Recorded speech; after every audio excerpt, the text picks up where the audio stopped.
Hey everybody, I'm Ramon Mejia from the LitRPG podcast, and today I'm talking to the author of Ascend Online, the winner of the coveted Aspirant Award, a top 10 finalist for the Nerdist Inc. Shares video game novel contest. He wrote a very weighty novel full of LitRPG goodness, weighing at over 700 pages, and out of the 100 reviews on Amazon, 98% of them are 4 or 5-star reviews. Please join me in welcoming Luke Chmilenko. Hi everyone, thank you for coming and watching, and most importantly, reading my book, or reading my book. Oh boy. Yes, that is super important, folks. This is definitely an amazing novel. If you haven't a chance to pick it up on Amazon, I definitely encourage you to do so. It is a super great value, like 700 pages. Most LitRPG novels are 2, maybe 300 if the author's feeling generous, but this one is a weighty 700 pages. And depending on how the kind of font you read it in, it can be like 900 pages.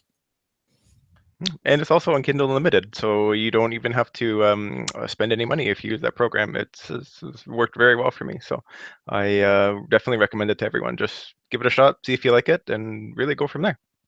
For people who don't know you or your book Ascend Online, can you tell them a little bit about yourself and like maybe give them a brief synopsis of what Ascend Online is? Sure. So for me specifically, I'm Canadian. I'm up in Ontario, Burlington, Ontario, Burlington. Yes.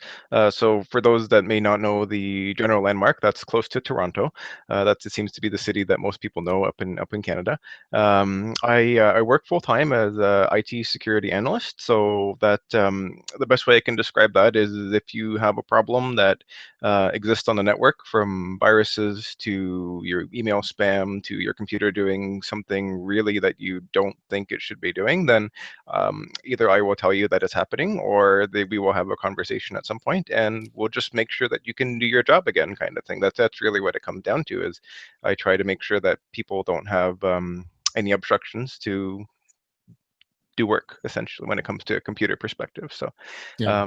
but yeah, that's what I do on a day-to-day basis. And over the course of the last year and a half or so, I was kind of discovered the idea of LitRPG and decided that, I want to take a crack at this and see if I can come up with something that ideally doesn't suck. So eventually Ascend Online was born, and the idea of the story is very friend-centered. So I kind of wanted to channel a lot of those late night, EverQuest parties, Warcraft parties, Dungeons and Dragons days, and to the heart of that is the heart of the book. So you have a group of friends that get thrown into a virtual reality game, and things begin to snowball. They become invested in a local village. The world essentially starts to conspire against them. Events start to conspire against them, and they realize that the game itself is, you're going to have people and players that are essentially going to be on your side and are going to try to follow the status quo. It's like, let's face troubles together. And other people are going to kind of be very greedy oriented and say, this is, well, I'm going to grab everything I can possibly grab, and it's going to be mine. What I try to do from the Ascend Online perspective is to draw in a lot of the real world perspective, is to make it more not so much just singularly focused on the game itself. Is the game doesn't exist in a vacuum. It exists in both. And while the first book does focus a lot on just the game itself, it's going to have a lot of ramifications on the real world, especially with what some of the more evil players or more greedy players decide to do within the context of the first book. And that's a lot of stuff we're just going to see. It's going to be a kind of recurring theme of what we see throughout the series that I have planned in my head. It's going to be a lot of give and take between what we see in both worlds. Perfect. That's a great description of your story. I love. I do personally love the group dynamics that you bring into your stories. A lot of stories will start off with like one main character, then he eventually makes a bunch of friends as they're adventuring, maybe player characters or maybe other virtual characters in their stories. But your story, Ascend Online, kind of starts out at the gate with like a group of players already planning to go together. So it really is like a D&D group that already has experience working together and teaming up, playing MMOs or whatever the case is, and then they jump into this new advanced world, and it's so real to them that they tighten their bonds of friendship, but they also have common goals, and I think that's the key to their success within the virtual reality game Ascend Online, is that they're already friends and they already have good dynamics and they already kind of have figured out their roles. One's a tank, one's a damage dealer, one likes to be a sneaky bastard, one's the leadership magic guy kind of thing. And I think that kind of gives them an advanced step in that case. My personal description of Ascend Online would be that Marcus, the main character, enters the most advanced fantasy MMO ever created, Ascend Online. As Lyrian Wrestler, he and his friends enter a fantasy world full of adventure, magic, and crafting, of course, very important. Lyrian and his friends have to defend a remote village from not only the game's monsters and villains, but from other players who may seek to destroy what has become their home. Then I wink. That's the I important love part right there, man. it. No, that's absolutely fantastic description. I couldn't agree more. This is You can totally especially. grab that and put it on your book description at the bottom if you want. I'm okay Oh, with it. oh yeah, for sure. I love it. But yeah, it's a really fun story, guys. So if you haven't picked it up, go take a look at it. We've actually talked to Luke Chmilenko once before when he was and when he was just first writing it. And Luke, at that point, you had just entered the Nerdist Inc. Share video game novel contest, which is such a long title for a contest, in my opinion. How was that experience for you, man? It was really good. It was really painless. This is knowing a bit more. What I know now is, I believe exposure is key. You just have a bit of a better perspective after talking with a number of the other writers that we have in our group. Like all of them have different things that work when it comes to marketing, and just getting word of your book out there is ideally like the biggest thing I learned for writing is you have to create a market, because nobody knows. I mean, how do you know that a book has been written, right? Right. You have to yell it to the sky pretty much every single time you get. And having that sort of perspective of what I did do and didn't do with Inkshares is, I could have I don't think I got a wide enough audience necessarily for it. So I felt I could have gotten higher had I had that bit more of experience in doing it. And just in general, any authors that are trying or interested in getting word of it out there, or trying to go the Inkshares route, like definitely give me a shout, and I can tell you what my experience is. And just getting word of anything you have out there, you would need to have, there's going to be a bit of work involved in making sure you have a strong pitch, but it's just, it's a bit, to say it was an absolutely perfect experience, very, very easy. But it's just, from my perspective, I could have done maybe a little bit more work on it. But again, frame of reference, I didn't learn the lessons I have now. So how do you have that idea, 3-4 months after the fact, right? So No, it's no, I hear what you're saying. I mean, it was. I'm glad that you see it as a learning experience, though, because some people would feel very discouraged that they didn't win the contest, and they would see themselves as being like not being well. But I like your attitude. It's. This is a learning experience. I'm going to do better. I'm going to take these things from this experience, and to me, I was super excited when you popped into that top 10 list. I was like, my man, he made it. He made yeah, it to the top 10 list. perfect. And I was real happy for it. I was like, oh, and I was you jumped to 9 and then to 8, and I was like, yeah.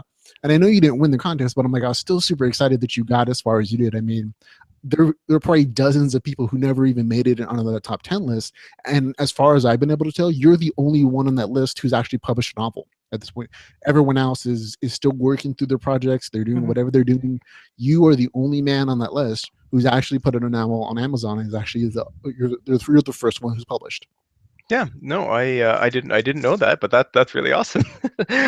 Makes me really happy to hear. But really, it comes down to is you have to have the momentum, and you have to have the self momentum that things aren't always going to work out Mhm. necessarily the way that you plan them. And this is the best thing to say is that whatever you write isn't necessarily going to disappear. It's always going to be there, barring, again, hard drive failure. Make sure to back up your work all the time, while we're on that subject. But at the same time, you have to push it to dozens of other places. And you might not succeed at one place, but you may succeed. You only need to succeed once. That's Absolutely. essentially what you need to know, is you only need to succeed once. And after that, you're moving forward. Absolutely, that's definitely some momentum. Can I ask you, did you like lose a draft of your work because you didn't save? Yeah. I used to keep it on a USB drive because I was writing a whole bunch of it was just mostly outlines and ideas and everything, and Mhm. just it was in my pocket one day, and then it wasn't in my pocket, and that was like a solid like 28,000 words of an outline, and the closest copy I had was maybe like 9,000 words. So Oh I, no. I've learned my lesson, and I will pass that lesson on to all of you. Save it redundantly many times. Look at something like Dropbox or something else other than Dropbox, but uh, don't do what I did. It really sucked. Yeah, absolutely. I'm It was using not that Google great. Drive. It automatically saves all my stuff, so I don't have to remember to hit Control S. I learned that lesson the hard way in college when I lost like a final paper, and I had to repeat a class. So Oh, I'm like, yeah, definitely. yeah, yeah. My heart goes out to you for that. Yeah, yeah. That's don't just Perfect. Now you're let me ask you're in you. my Considering the Inkshare experience, you say you learned that you need to do a lot more self promotion. Was there any one way of promoting yourself that you would maybe pass on as a lesson to people who are just going to publish their novels for the first time? Yes, so primarily for our genre, I'll say for lit RPG genre, I've found that social media works. It is absolutely it's worked for me for getting the word out there. It's worked for me for Kindle Unlimited, especially. It's just people have no risk in trying something out with Kindle Unlimited, and all you really need to do is get your link out. You need to get your book out and just display it to as many people as you can. If you look at it as between Twitter and Facebook, it's so easy to get a catchy title, catchy little blurb involved in there, and just join writing groups, join Kindle groups, join Kindle giveaways, everything like that. Just spamming it in there every day or every 2 days. There are countless services that'll do that for you. You can take a look. You can chat with me afterwards, and I can get into more of the details of what I did or what I didn't do, kind of thing. And there's more of a technical perspective of what you can do to get your word out there. But you can't sit there and expect that people will come to your book. You need to go, and you need to push it. Essentially, that's Absolutely. No one's going to promote your 100%. book except for you. That's your labor of love. So you, just like anything else you got to do. I mean, you got to let people know that it's there, because if they don't know, they can't love it like you do.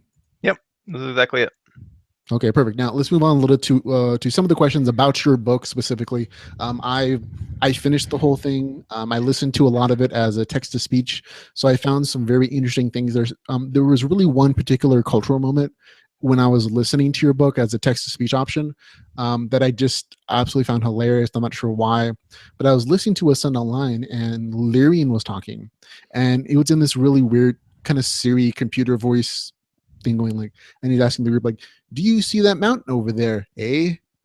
And it just made me snort and laugh, man. And I squirted soda through my nose, which is kind of painful if you've never done it. And it was just like this light bulb moment for me, man. It was like, it was the realization that Larian is Canadian because Luke is Canadian. And it just made me think, like, okay, so how much of yourself are you pouring into your character Larian? I would say a fair amount. I mean, it's hard not to when you're writing this kind of gaming kind of genre, is how you feel you would react, or how you necessarily would want a character to react in a certain situation. And even as writing, I mean, you can come up with different character ideas or different character perspectives on how you want to write. But having been Canadian all my life. I mean, there's no other way around that. It just comes most natural to me, and in some cases, I may not even realize that I'm doing it in that sort of way. So, it is what it is. No, it happened a few more times afterwards. And like I noticed, and I don't think I would have noticed it if I hadn't heard it, like from the text to speech option. If I would have just read it, I would have said it differently in my mind. But because the Siri voice said it is like, eh, I was like, oh no, that's Canadian. That's hilarious. No, So maybe I'll something have that to, I'll comes up have in to the dig through audiobook that. too, man. I really like that. I'll have to dig through and take a look at that myself. That's Yeah. completely subconscious. Yeah, absolutely. I mean, it totally makes sense to me because you're basically pouring parts of yourself into your work. So it would make sense that your speech patterns would carry over. So if you have local colloquialisms or local speech patterns, those two would also carry into your character speech. I'm like, that's okay. That happens. That happens when you're like reading non works of literature that weren't written in your country, like they're foreign literature, you notice those things. But if you're within that culture, it's like, oh, that's just the way we talk. That's normal for me. Yeah. So I just thought it was super funny. I had to share that moment. What were there other inspirations for your characters? Like especially I'm talking about like Amarath. I know you have a couple cats. Is one of your cats named Amarath as well?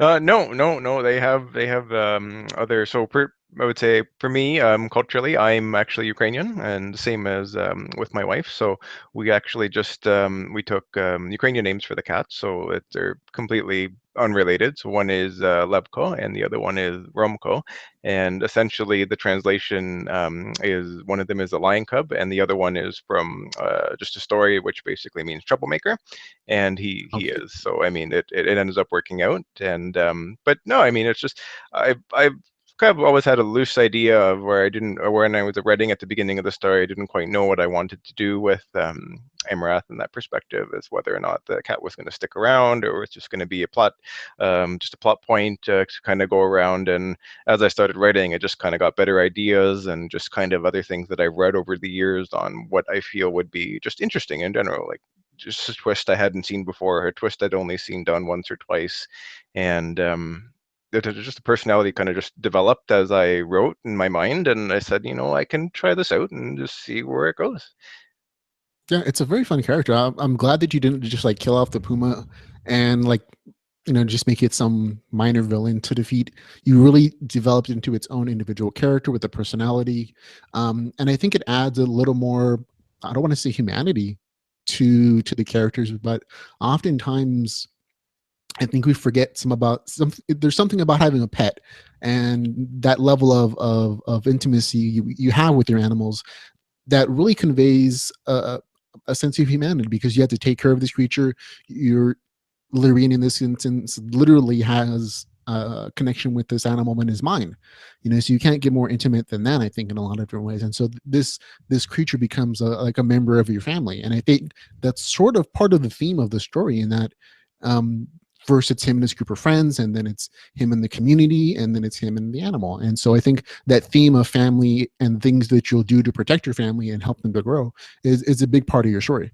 Yeah, no, for sure. I mean, I think that's the best motivation that people can relate with, right? I mean, ideally, everybody has some sort of draw that they can take, be it through friends, family, or pets, and it's the easiest way to make a person feel invested. Cool. Now, the other characters in the group, in the main group with Lorraine and his friends, are each of his friends like members of your D&D groups by chance? They're loosely based off a group of friends. So I'm planning to do a bit more work in the follow-up books to kind of firm up the personalities and um, just give them more. I mean, there's only so many pages that I can use in a book, and I use quite a lot of them. So ideally, but at the same time, my motivation for the first book was to keep it moving really fast. The idea was to kind of make the readers exhausted by the end of the book because it was just a series of unfortunate events as things happen. Yeah, and it's only, what And is it? How many weeks is the? Is it in the book like 2 or 3 weeks? it is 10 days. 10 days. 10 days. Is that it? Yes. It felt like it was at least a month. No, well, that's exactly what I mean. Like it was that you're supposed to feel exhausted as you go on because there's no break. So I'm hoping that the pacing. I'll try to keep the pacing in terms of events similar to the next book, but it will take place over a longer period of time because we need to have like certain things don't happen as quickly, right? But at the same time, like that was my intention from the get go, is just to keep you guys moving the whole time, the whole way through, no rest. Yeah, it was definitely a thing. Now, is that 10 real world days or is that 10 with the compression days? No, it's the real world days. There's no Okay. compression. There's one to one. Man, that is As it does time feel like a passes. lot less. Yeah, you're absolutely right. That's a very rushed 10 days. There's so much that happens in those 10 days. It's hard to imagine that it was only that period of time. Yeah, I like to kind of draw it. I mean, if you played like the big MMOs and all those kind of games, is when you have the initial leveling experiences, you get yourself into the game, and you can just think about how much can you actually do in those 10 days if you decide to marathon the game for however long it takes you to hit the cap, Mhm. and just everybody has their own experience, right? You can get through it in a couple weeks, a couple of days, or however it works out. And your characters do a lot. You run around, you go through a whole bunch of different story chains and storylines, and that's where I drew a lot of my energy from, is just remembering the same sort of things that we did. And when the ball gets rolling, you just need to keep going until you see it straight to the end. Okay, I think I'm a different kind of gamer than you because I think it's been a month in my starter city. Whenever you're playing an MMO, I try to find every single thing to do in that starter city. So I'll spend like literally days and days and weeks just in the starter city before I move on to like the next beginner area. So maybe we just game different. No, well, everybody has their own style, It's and okay, but it seriously reflects in like our stories because you're writing your story based upon your gaming experience. yep. And in my story, like the first, I wrote like 120,000 words, but my character is only level 4. Like my main character, he's level 4, and it's super hard within the story to level and all that stuff. It takes a really long time. And you're right, it's a reflection of my gaming style, and that I want to plan everything out, and I want to have like a set schedule, but I'm also exploring and doing all the crafting stuff, which takes forever. Like whenever I game in an MMO, I want every single crafting skill. I don't care what it is for. I'll want to try to level like dying up to level 10 before I try to try something else. Yeah. So it's kind of cool. Okay, now speaking of your book specific, it's a pretty long book. It says it's over 700 pages on Amazon. And I know some people report it being over 900, depending on the font size that they read it in. But when I was reading it, I felt like there were two really distinct story arcs. Like the first one is when Lyrian enters the game, all the way up to where the group is investigating the ley lines. And I felt like the second distinct storyline was when the players finally enter the area of the city or the village, and the story that happens after that, without spoiling anything, everybody. My question to you then is, why did you choose to keep it as one massive book instead of like having two medium-sized books? Mostly because I didn't necessarily feel that the story was over. This is, I didn't want to leave everybody kind of hanging as, oh, like what's going to happen when the players come, and it didn't really necessarily feel like it was enough to stand on its own in terms of just just just the feeling that you get from where the book would end and where the book would pick off. Mhm. It just felt like it would feel a little bit unnecessary in terms of just bloat and just like just the connecting events kind of in between. But then at the same time, whenever I my plan is whenever I would end a book would be on a hard ending, to introduce a number of concepts and things within the book, possibly have like a single thread that would go into the next book, but at the same time to try to resolve as much as possible in the one book, with so that there isn't any stress. I generally don't like cliffhangers. I like to have interesting cliffhangers. You kind of have a perspective of, like, oh, there's something new that's starting, and that's interesting, but not to leave something necessarily in the middle of like just leave something unresolved. I don't know how to write that from my perspective. Mhm. It would feel incomplete from my perspective. So I wouldn't want to read that. So I don't want to subject anyone to reading that, if that makes any shred of sense. No, that makes perfect sense. Like when I'm thinking about it, yeah, you wrapped up just about every single storyline that you began with. All the player storylines, like the new players coming in.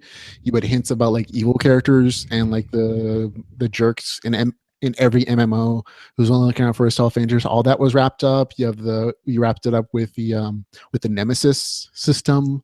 You give hints about like a continuing storyline at the very end.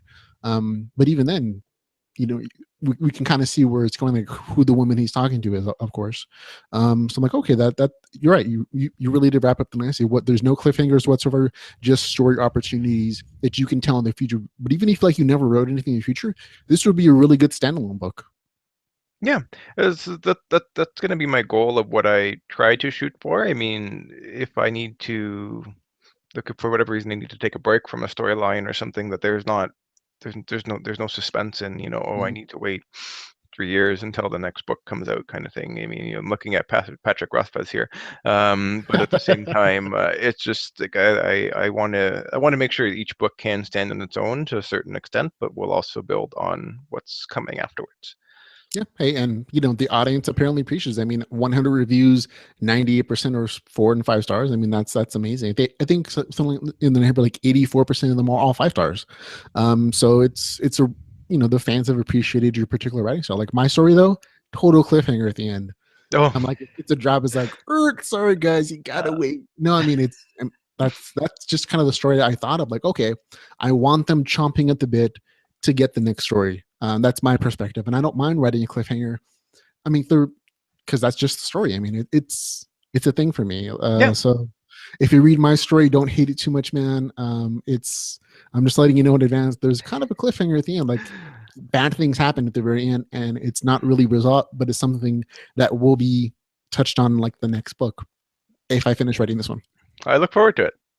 No, that'll be great. No need to worry. This I saw you like Twitch, man. You're like, no, it's not a problem. uh, this is make sure I'm nice and relaxed when I start reading it. Just take a deep breath. Once I get towards the end, right? It's okay. You can just skip the end, man. You can just like pause on a good night and go, okay, his story's done. Okay, we'll wait. We'll wait till the next book is out, and then just It's start okay. this. Like I said, if So you ever read it, if it ever gets published, if I ever, finish it and do all the editing, you can leave me a nice review. It'll be honest. I'm okay with it, man. We'll still be friends. I'm looking forward to it. No need to worry. Okay, those are all the questions I had for you. We can move on to some of the questions from the audience. So if you're ready to answer those. Yeah. Okay, perfect. First one. This is the question that everyone asked, of course. When will book two be ready? So right now, I'm outlining the book. I'm trying taking a slightly different approach than what I did for the first book. The first book, my outline I think was maybe about 7 sentences long, and I kind of built on it as I went together, just kind of figuring out the bridging events, kind of how do I get to here, and that writing style really worked for me. But I felt that it also took quite a while. So at this point in time, I'm doing my best to plan out the entire book of what I need to happen, major events that I want to include within the book, and just to make work. So I'm doing very well on that part. I have quite a bit written, and I'm nearly getting close to getting done. I just need to add a bit more detail. So with that being said, I'm hoping to start posting some of my writing possibly towards the end of the year or early January. And my goal is to actually have the book ideally done before summer. So that would include like having it written, having it edited, hopefully posting it on Amazon before June 21st, I think is the first day of summer. So that's my goal. Hopefully that'll work. I'm have a bit more of a busier year. Just this year I have some personal development courses I'm taking off of in my real world job. So that's going to cut into my time, but I'm hoping that the extra planning that I'm doing will also make it move a little bit faster. So Excellent. that's my goal. That's what I'm shooting for. So soon, but soon with an asterisk. It'll be done when it's done. Exactly. Yeah. So is it going to be about you planning about the same length or like longer for this book? Ideally, I'd like to shoot for this length. I feel that I've gotten an overwhelming response and that people enjoy the length, and just in terms of what people have said in terms of value for the book pricing versus pages, and like a Kindle Unlimited, again, like I say, it's worked in my case is very well because it gives a very risk-free approach for people to try it, especially when they do see the page length and they feel that it's a good investment for it. So I feel that's really good. And I think that having a bit of a longer book in my case is lets for a bit more of an organic storytelling to let in all those, like I thought of something, a little bit of funny kind of here that we can kind of interject that maybe might call some things into question instead of just necessarily pushing the book forward. To be completely on the plot, you don't like to burn through the plot right away. You just got to give people some more characters, give characters more character, and just see where the book will take you, kind of thing. Yeah, you're absolutely. I have to say, this is definitely a good value. I believe it's like that's what is your book price without Kindle, or it's like $6, $7. It is $6 US, and then Yeah, so that will it's change depending where you are. yeah, that's just like less than a penny a page. At that point, it's that's an absolutely great value if you buy it outright. If you're on Kindle Unlimited, it's even better. Mhm. And with Kindle Unlimited, length matters. So the more people read, the more money you get. So having it at 700 pages is definitely beneficial for you as an author as well. Yeah, yeah. It really like it's just the best thing that I've heard from everybody is everybody is very happy with the length, and I'll do my best to do the same thing for the next book. If I can do it without making you bored, then I'll do my best. Yeah, my novel's not nearly as long, man. I mean, so kudos to you. I know how long it took me to write my pages. So it's yours. I'm like, I can only imagine how much extra time out of your days you took every single day to write this thing. It's just a lot of times I just sat there with my arms crossed, sighing at my keyboard, trying to figure out exactly what I'm trying to say. That's where you're learning from your process. You're creating an outline now, so you know where to go. That's the same thing that Vasily Mehiko told me. He's like, I'm like, do you ever get writer's block? And he's like, no, I have an outline. What's writer's block? You get through it. Get through it at the beginning. Yeah, man, that's the same face I made. I'm like, oh, I wish I didn't know what writer's block was. Yeah, yeah, yeah. So I no, hear you. we'll get there. Okay. Next question comes from Matthew Lugers. Will the second book focus as much on town building as the first one did? Yes, I'm gonna keep it. I'm gonna keep it involved. I'm gonna keep town building as front and center for as often as I can make it relevant. I'm gonna try to strike a balance the same way as I did in the first book. I don't want to necessarily bore people with the minutia of how you're getting your town sorted out and every single shovelful of dirt as it goes on. But ideally, I'd like to make it obvious that things are changing. There's going to be a lot of changes that are going to come in as more people get into the town, right? So I mean, there's without any spoilers involved. I mean, like yeah, it'll definitely be there. Okay, awesome. That's an answer. Okay. Matthew also asked. He wanted to know if the familiar will develop anymore.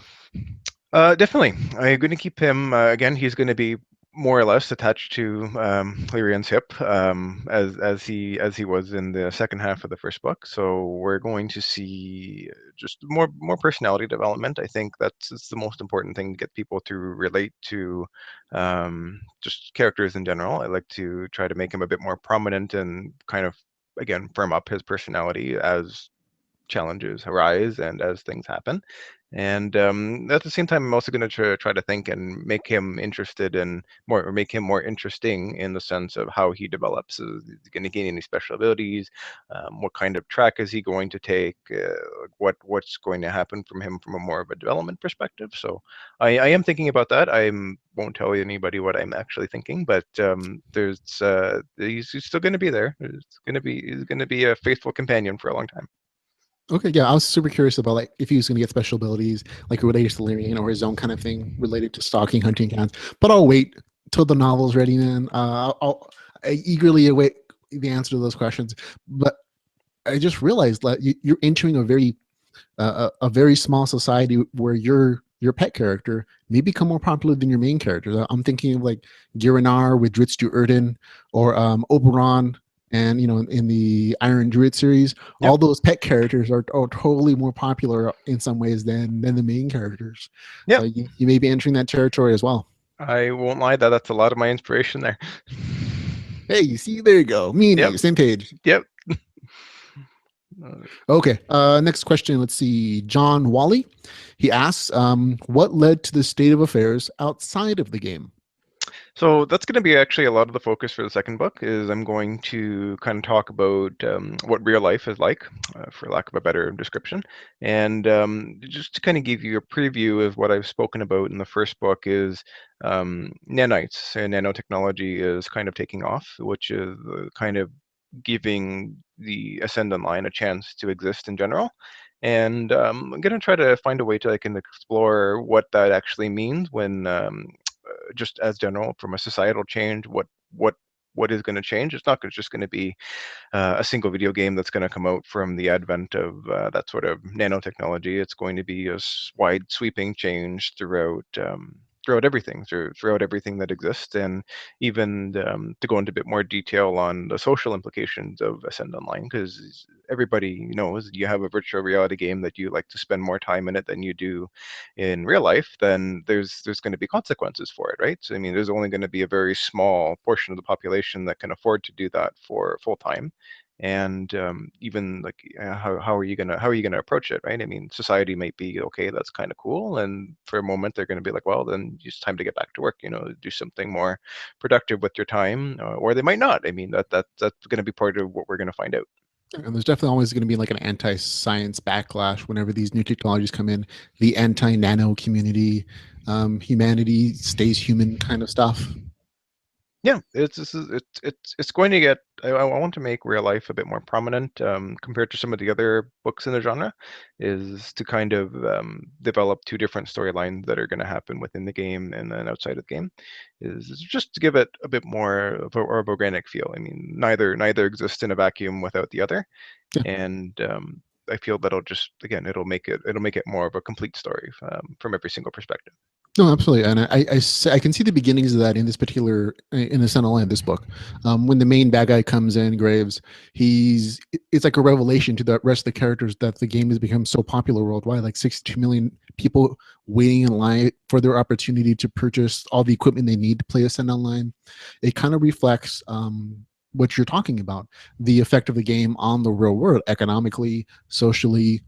Those constructs will have to change if this becomes where people spend months of their life at a time, and on all those social contexts that we have, friends, family, work, all those things are being tipped on their head when this kind of technology becomes popularized and a part of everyone's culture.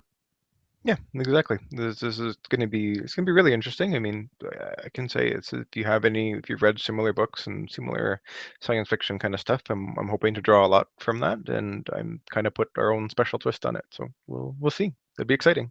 Yeah, I'm definitely looking forward to the expanded view of just not just within the game, within the one like town community, but also the bigger world within Ascend Online, and of course the bigger world, our world, the real world, where the kind of world is able to exist. So I'm looking forward to that. Okay, next question from Justin Johansson. This is question one of 300 million. No, he had about 10 questions. But his first question is: will they, I'm assuming the team, dig up Crater Lake ruins? That's going to be a focus of the story. There's going to be bits and pieces of how do I can say like a spiraling exploration as people come in. They're obviously not going to hang around and just sit and do nothing in the town. I mean, we don't do that in general when we play a game. There's a good split. You know, you spend your time in town, you do what you want to do, and then you grab a sword and you go out and see what you can find. That's the general premise of the game. So it's going to be kind of a more organic development as we go outwards and as we see certain things. But yeah, I'm definitely going to include Crater Lake. I'm definitely going to include the other ruins that we've introduced, and I have plans for countless other things that can and will be found in the area. And so yeah, it'll be there. Yeah, you definitely set up a lot of potential storylines with all the different locations that you've explored and the few dungeons that they just kind of like, oh, here's a dungeon. We're not going to explore it yet. I can definitely see the setup and exploring those areas and different adventures. So I think Justin will be happy when you kind of explore those areas. But he has another question: will we see Carter and or Graves in book two? And will the book deal with the Queen Mother and the murder of her brat? Well, this is going to be a developing storyline. So with Graves, I do have plans for him, and I won't tell anyone. It's going to be interesting. But yeah, Carver is gonna come back for this next book. He's going to be a bit more established. He's going to kind of be an annoying presence, and how he will end up evolving in the story and what he'll end up doing within the story. This is again, I won't tell you. That'll be something that you guys will have to read and find out. And the queen and the king will actually just kind of serve as more of an overhead. There's going to be a lot of um, proxy presence at the time because as civilization pushes itself outwards from the capital and into the surrounding area, is going to be a lot of politics that are going to come with it, and we're not going to necessarily see them right away. We're going to see their hands first and kind of see what directive they may have and how people are going to react to that. And it's going to be interesting. It's going to be messy, like all politics are, but that's what makes it exciting to read about. Okay, cool. I'm happy to see that you're introducing so many new kind of concepts to your story. There aren't a lot of like LitRPGs that deal with politics and the realistic consequences of those kind of things happening, like things happening in the capital. gradually trickle down to like your outlying settlements and remote villages. I found the way that you handle that to be really interesting and pretty realistic. Yeah, this is. I want to try to take. This is a very organic perspective of it. That's my favorite word to use for this explanation or just the way that I approach it is you don't want to have things resolved too quickly, especially when you have people who have different opinions down the line. So while a leader may want to do one thing in particular, the hands and feet on the ground may have their own personal investments in whatever situation and eventually go against that or decide that they get too invested when it should be a chance to cut and run. And I feel again that's more realistic in the sense of what happens in real life, and so you don't want to build someone into a caricature of themselves. Boy, Yeah. complicated word. Absolutely. When people become like just weird images or just like word caricatures, it feels less satisfying, I think, for the reader as well. Like they recognize that you're just creating this thing for a story point, and it's not a realistic experience of what would happen. And so it diminishes things. And I like the way you're doing it personally. Now I have to say, between the two characters of Carver and Graves, I always thought Carver was the more dangerous person, especially the way you described him towards the end of the book, and that he was just kind of using Graves as a puppet man almost. Like he'd let him take the risks, and Carver would eventually kind of take the rewards at the end, possibly. And also the fact that his moral compasses seems to be a lot more skewed than what Graves did. Yeah, this is again, this is a sort of interesting perspective that I've had on different books that I've read. You see the way that certain characters develop and how they portray themselves is based off of other authors and the just the ideas that you can take from them. And ideally, I feel that Carver is in himself. He's very interesting and even yet a very broken person. So we'll see him popping up. Again, like I say, I have plans. I have plans for him as well, and I feel that the readers can put a sense of investment into a villain or a person and kind of keep them dragging along, especially in this case a book where you can have your villains essentially they come back to life. They don't necessarily cut and run after you Yeah. kill them, and like who knows, right? I mean, the world is going to be constantly changing. But even while you're following one person's perspective, time still passes, right? So I mean, it's going to be very interesting on what comes up. Yeah. That's right. Your player villains are just as immortal as your player heroes. In this particular case, they're going to keep coming back like little cockroaches. You can't snap out. But I got to say, whenever you say I have plans, I imagine in my head that off screen your fingers are just going like this. I have plans. Yeah, I like it. No, I think you guys will enjoy what's coming. Thank you a lot. Okay, some more questions from Justin. He asks about the footage streaming. This was kind of touched on in Ascend Online, and that there's the possibility for a ton of money to be made. He's curious about how the footage from our main team of heroes is going. Is the feed going to sell well? Are other players going to get to see the stuff about the ley lines, or are they going to kind of cut it out? Yeah, so I have an idea of what I'm going to do and how the world is going to react to it. So the best thing I can give as a perspective is say that you know how our world works is that everybody is streaming. There's tons of game streams, as popular as one may be. What's that number of popularity compared to the mass, right? What do you consider to be popular when you have 10,000 views, 100,000 views, millions of views? So I'm we're happy gonna, with like 50. yeah. So I mean that's gonna be part of the perspective of how we deal with the feeds. This is what is it like? How is the world gonna kind of take to it, right? Okay, And I see. I'm hoping to make again, I want to make everything that the players and people receive earned in a sense of way. So I do have a plan for it. It's going to be its own subplot. It's going to be interesting, and I can say I don't. It's going to be a substantial piece of the real world plot, if that Okay, so makes I see how sense. you're going to tie that into the real world effect kind of thing. Then the Yes, streaming portion of it, like all the gaming stuff, tying into like directly. Okay, I see where. So you can't explain it. You just have. pretty much. Yeah, yeah. Okay, we'll let it go, man. So sorry, Everything Justin. He's not snowballs. going to give you any more details, Justin. He has plans, and that's all you're going to get. I think that's going to be a theme of a lot of these questions for him. Justin also asked, "Does Lyrian the NPC craft, and can he get skill ups while offline?" Actually, yeah. So what I did is my idea of offline crafting is, if any of you have played Final Fantasy 14, is you know that the mainstream version of crafting is very moment intensive. You need to watch to see what you're coming. You have a certain timing of how you use your crafting skills to get a high quality item. So in the sense that you also have the mass production of, I need to make 40 iron bars. You set up the automated process and you can go get a sandwich and it'll be done when you come back.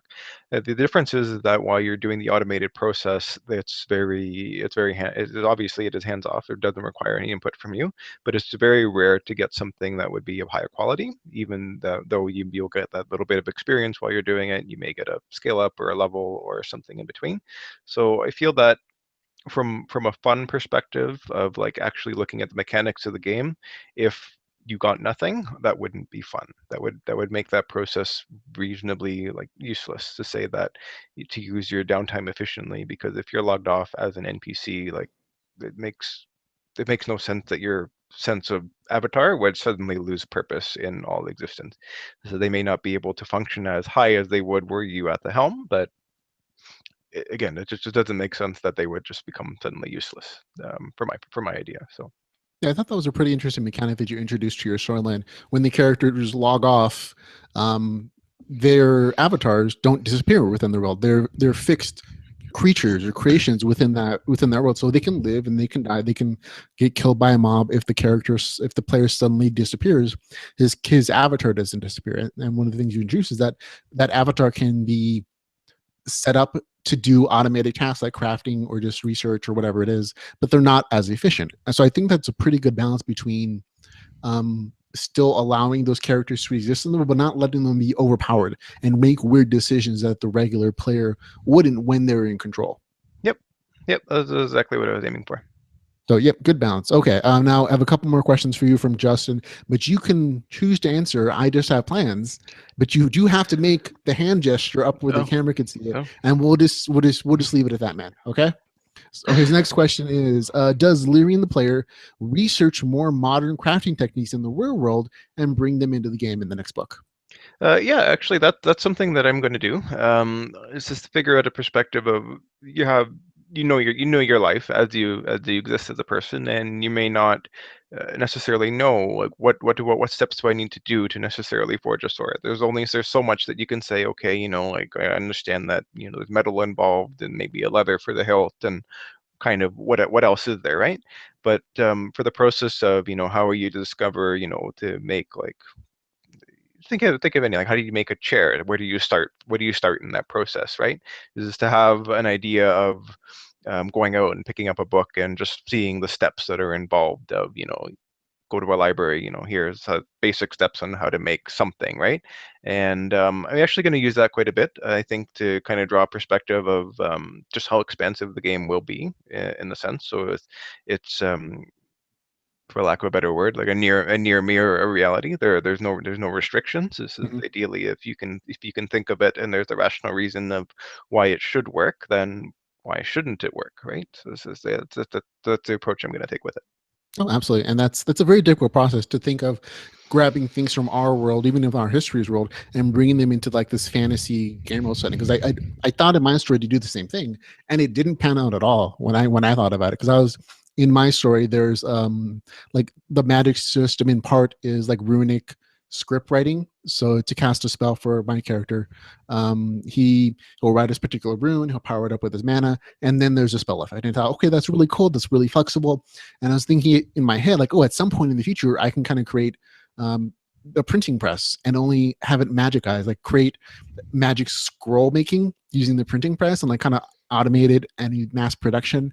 But then when I thought about the research portion of it, it's like the printing press was a product of its time in that it depended upon a number of other advanced industries like good paper making, good steel making, good wood making. Making those screws that ran the printing press is not trivial. It took a lot of technological development to make such kind of tools Mhm. that are just perfect for that time frame. And so within this fantasy world, to make the printing press would require like the advanced development of like 5 or 6 other massive industries that all of which that that one character would have to develop on his own. So it would be a huge time sink to develop this mass production model because the culture itself is not ready for it. Yeah, yeah, that's I feel that the most important thing for both as a starting point for inspiration is to figure out what is Yeah. technology at this point in time, and again to realize that makes readers more respectful of what you're doing because they don't point out saying, well, you don't have any of these technologies to make. People will Yeah. figure it out. Readers are really smart. They'll notice those gaps that you have, right? So Yeah, it's absolutely. We're like your beta readers or just your regular readers are like, that doesn't make sense. you And know, you're like, no, it doesn't. Can you ignore it? And they're like, yeah, no. no. Yeah, that's part of the process, though. Yeah, but it also provides a nice writing challenge. You think like, oh, I wanted to do this really cool thing, but I can't. But maybe I can work it in a different way. Like, can I change it, or can I use my creative juices to create a magical alternative? And I ended up doing something similar in mine, but it was an interesting creative process, and I can see how grabbing a crafting techniques from the real world into your story would be equally as creatively challenging. Yeah, yeah. This is say it's when I was originally writing Ascend Online, I got to the point where they were looking to build the Palisade, and then I actually looked at what was involved in it, and then I'm like, well, this is wrong. I can't do that. But then again, it turned out to be interesting to just figure out how to that there would be a natural assumption of people saying, well, let's build a wall of wood, and then you realize that well, that's really a lot of work to do that, and again that why not pass that experience on into the story? Again, it's very organic and a very interesting perspective, and it really worked. Yeah, I kind of started moving back and looking at historical fiction for like westerns, or like pre-industrial stuff to see the kind of technologies and stories that were created. Then it kind of gives you an insight into like, oh, this is the actual process that people had to use, and it was very labor intensive, a lot more than we think of nowadays because we have a bunch of mechanized machines. You want to tear out a 200-year-old tree, you get a chainsaw. You have cranes to pull it out of the ground. But you want to do that in a pre-industrial society, it takes like 100 dudes to chop that thing and to move it around and to chop it up into small manageable pieces. So there's that very distinct rationalization. Okay, this is what it really takes. How do I boil that down to something that somebody's going to want to read in my fictional story? So I got to say, you did a good job in making it palatable and making it interesting in the way you created your town. Oh, perfect. Thank you. Okay, next question. Again, remember, you can opt out if it depends on your story. Can Lyrian pull mana from the mana infused oak? Yes, so technically he can. There's nothing. There would be nothing that's stopping him from doing that. On how that would affect the tree, or just to say in general of whatever he's pulling it from, that is going to be. It's going to depend. It's going to depend on what it is, how often he does it, what he does it, in what context, and so just yes, that's the best way I can answer that. Without spoiling anything for the people who haven't read yet, of course. So Yes. I get you, man. Okay, next question. Will we find out what happens when the oak roots reach the ley line? Yeah, that's going to come up in the story. I still need to again. I'm working on a plan on how to best include that. So it's going to happen, but that one I will admit I'm not 100% sure where I'm going to take that with. But Oh. Are it's we going going to to get happen at some magical point. treants? Is that what it is? Going to be a blue ley line infused treant? It's going to come alive and No, like no. spew dryads out of it? That would be very very destructive to the town. I'm not sure. That'd be interesting, but no, I don't think that would be the best way to take that from that Well, he could be perspective. like a guardian spirit for the entire forest. He could be benevolent, and go out on patrols, walk around the town. Might knock over a building or two, but he could be the town guardian too. That is the perspective. It reminds me of that old Warcraft 3 where you had the trees walk up around for the night elves and just go on and devour other trees. That's the See, mental picture I get from that. So yeah, hey, I don't know. I'm going to make it relevant. I have an idea of where I want to end up with that idea of the tree and how that's going to work out. But how I'm going to get there, that's unfortunately it's still it's being planned. he did it. He did it, folks. See, Yes. he has plans. Okay, man. Thank you very much. I mean, those are all the questions we had from the audience. For me, you answered everything here. So thank you very much for taking the time out of your busy schedule. I know you have. you have a ton of work that you do on a regular basis, man. So thank you again for just talking to me and talking to your readers and answering their questions. It's always super fun to talk to you, especially when I'm like fully awake. It's always enjoyable, man. So thank you very much. Awesome. No, I had an awesome time. I very much appreciate you taking out the time to do all this, and I always watch everything that you do. Makes my day whenever I see a new podcast, a new post. Put my headphones on and pretend I'm working while I listen. Oh man, you make me blush. You can't tell because I'm brown, but I'm totally blushing. I love it. Okay. Now, was there anything before we ended that you wanted to talk about or promote to let your fans know about? Yes, so what I do is I'm currently working on a print copy for Ascend Online.